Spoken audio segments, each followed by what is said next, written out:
नमस्कार दोस्तों, स्वागत है आप सबका भगवान कल्कि के इन लीलाओं के वर्णन में। तो आज के इस भविष्यवाणी में हम जानेंगे तीसरे विश्व युद्ध में कितने लोग कूदे हैं, आगे का आने वाला जो महाविनाश यानी विश्व युद्ध की कुछ घटनाएं हैं या उनकी भविष्यवाणियां आप तक पहुंचाने की बात शुरू कर रहे हैं।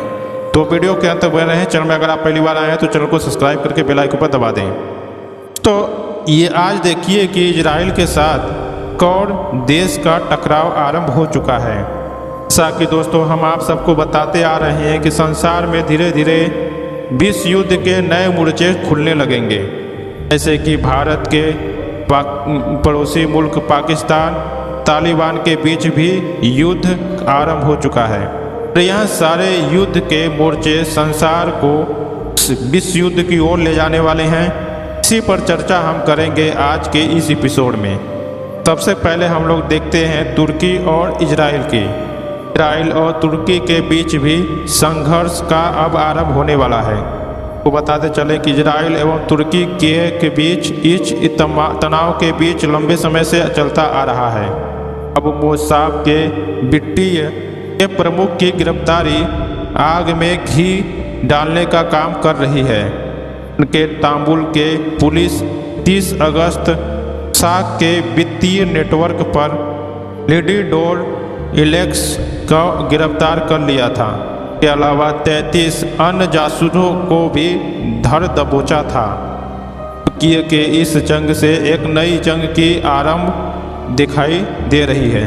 मामले में इजराइल एवं तुर्की के बीच तनाव बढ़ना तय है। के सरकारी न्यूज एजेंसी अना दोनों के अनुसार एक ऑपरेशन के दौरान एक्स हैपिस को गिरफ्तार कर लिया। रिपोर्ट के अनुसार रेक्स हैपिक के गिरफ्तार को स्वीकार कर लिया है। 25 अगस्त तक रेक्स हैपिक्स तुर्की पहुंचेंगे। के बाद यह वहां की खुफिया एजेंसी MIT की निगाहें उन पर जमी हुई है। MIT के जांच से पता चला है कि एक्स हैपिक्स के तेज संचालन के आपको देख रहे थे। स्पेस यूनियन के माध्यम से तुर्की के फील्ड एजेंसियों के बड़ी मात्रा में धन हस्तांतरण करते थे। हैपिक्स को फिलिस्तीनी के नेताओं को पूर्ण निगरानी और वैज्ञानिक ऑपरेशन करने का भी दोषी पाया गया है। MIT ने पाया कि अपने फील्ड एजेंसियों को रूसों और अन्य पूर्वी यूरोपीय देशों से धन को एकत्रित करता था। वित्तीय ट्रैकिंग से यह पता चला है दावों से धन तुर्की में फील्ड एजेंसियों के द्वारा एजेंटी यूनियन क्रिप्टो करेंसी के माध्यम से सीरिया के ड्रोन से इकट्ठित किया करा जाता था। ऑपरेशन मोल के अंतर्गत 33 जासूसों को तुर्की में गिरफ्तार भी किया जा चुका है। इसे तुर्की के कुछ जानकारी बेचने के कारण 7 संदिग्धों को भी पकड़ा गया था। फिर मार्च में एक निजी जासूस लोगों को मोसाद को जासूसी करने के लिए धर दबोचा गया था। इसके पश्चात 1 महीने के बाद दो लोगों को गिरफ्तार किया गया था। गिरफ्तारी पे इजराइल ने कोई प्रतिक्रिया नहीं दी है। इसी घटना के बाद मई में इजराइल तुर्की के साथ अपने व्यापार पर रोक लगा दी है। इसके बाद गाजा में नरसंहार के लिए आरोप लगाने वाले दक्षिण अफ्रीका के मुकदमे में शामिल होने के लिए संयुक्त राष्ट्र के अदालत में एक अनुरोध भी दायर किया था।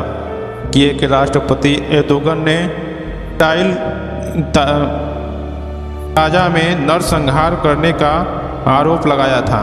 अंतर्राष्ट्रीय अदालतों में सजा देने के लिए भी तुर्की के राष्ट्रपति के द्वारा कही रखी गई थी। तुर्की के राष्ट्रपति एर्दोगन नाजी जर्मनी के प्रधानमंत्री बेंजामिन नेतन्याहू हिटलर से पहले भी कर दी थी।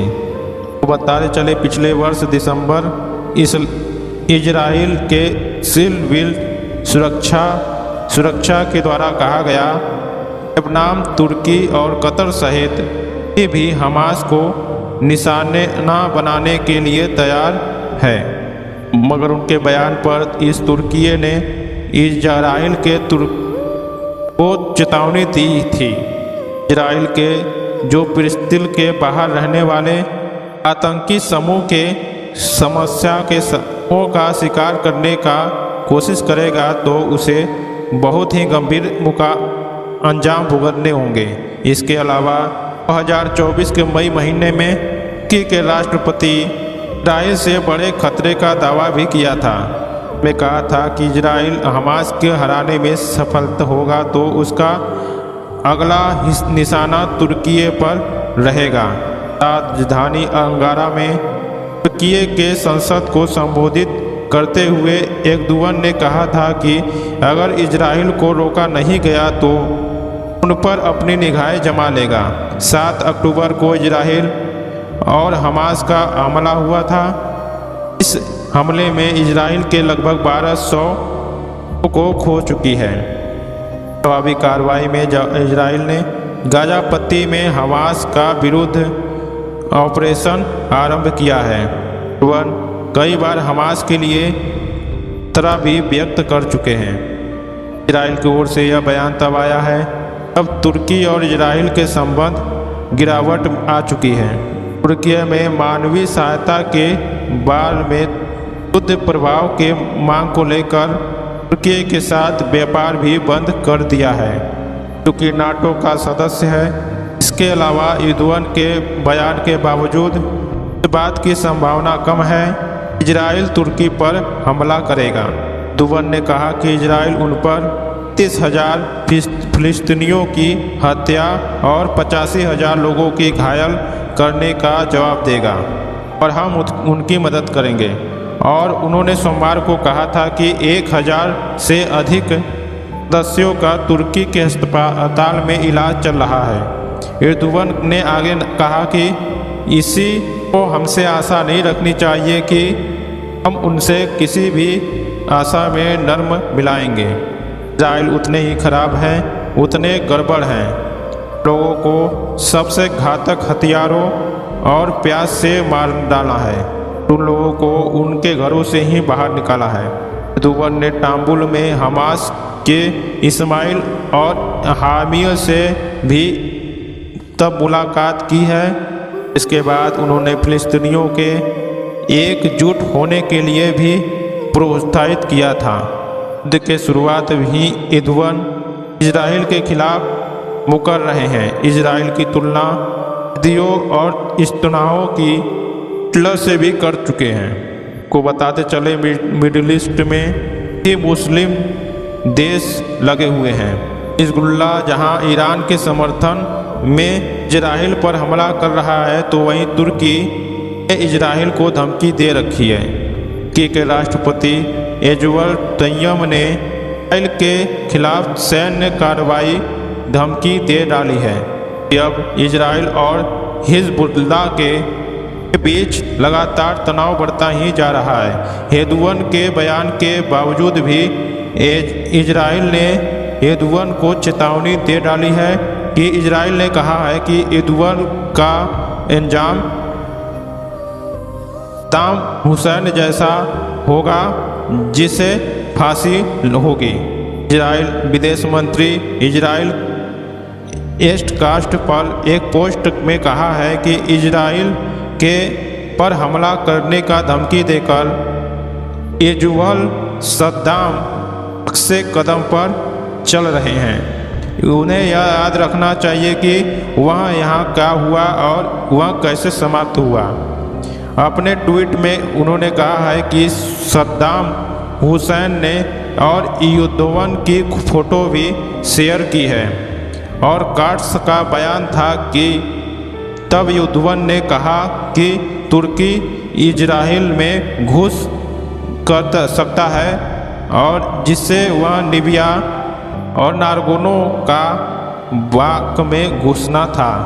यद्यपि उन्होंने नहीं बताया है कि उनका हस्तक्षेप किस तरह का होगा, युद्धों का या इजराइल के द्वारा हथियार भेजा जा रहा है। उन्होंने एक भाषण के दौरान युद्ध पर चर्चा की है। अपने पार्टी के मीटिंग में एर्दोगन ने कहा है कि हमें मजबूत होना चाहिए ताकि इजराइल फिलिस्तीन के साथ हास्यात्मक अपना वो मित्रता न निभा सके। जैसे कि काराबाग में घुसे थे, जैसे ही मिरिया में घुसे, ऐसे इसमें भी घुस सकते हैं। ऐसे कोई कारण नहीं जिसे कि हम नहीं कर सकते। हमें मजबूत रहना चाहिए ताकि हमें ऐसे कदम उठा सकें। एर्दोगन तुर्की की तरफ से उठाई गई यह सब बातें बहुत ही भयानक होने वाली है। लीबिया में 2020 में संयुक्त राष्ट्र में मान्यता लीबिया के प्रधानमंत्री अब्दुल हामी लबीबा को भी तुर्की का समर्थन मिला हुआ था और इसके अलावा 60 प्रमुख इस्लाम देश अपने में मिलकर विश्व युद्ध का आरंभ करने का चेतावनी दे रहे हैं। बार बार यह घटनाएं आता जा रहा है। क्या यह कैसा घटनाएं होने वाली है यह तो समय ही बताएगा, लेकिन संभव है कि यह घटना बहुत ही जल्दी आरंभ होने वाली दिखाई दे रही है। जैसा कि आप सब जानते हैं कि पाकिस्तान और कई देश मिलकर अपने षड्यंत्र का जाल रचना शुरू कर दिए हैं। हालांकि अभी वर्तमान में तो देखा गया कि बांग्लादेश भी इसी आग में झुलस रहा है कि वहाँ विदेश या चाइना, पाकिस्तान और अमेरिका से अपने लिए कुछ हथियार का कार्य कर रहा है, यानी हथियार मंगा रहा है, जो कि यह दिखाई दे रहा है कि युद्ध का षड्यंत्र या युद्ध का आरंभ कहीं कभी भी और किसी समय भी हो सकता है, क्योंकि चाइना, पाकिस्तान और अमेरिका से यह हथियार बहुत ही भारी मात्रा में मंगा रहा है। तो देखा जाए तो भविष्य में विश्व युद्ध का बहुत ही बड़ा षड्यंत्र आगे आ सकता है। तो आज के एपिसोड में दोस्तों विश्व युद्ध की इतनी ही चर्चा। अब मिलते हैं नेक्स्ट एपिसोड में कि आगे क्या होने वाला है। तो वीडियो के अंत तक बने रहें। धन्यवाद। चैनल पहली बार आए, चैनल को सब्सक्राइब करें, बेल आइकन पर दबा दें।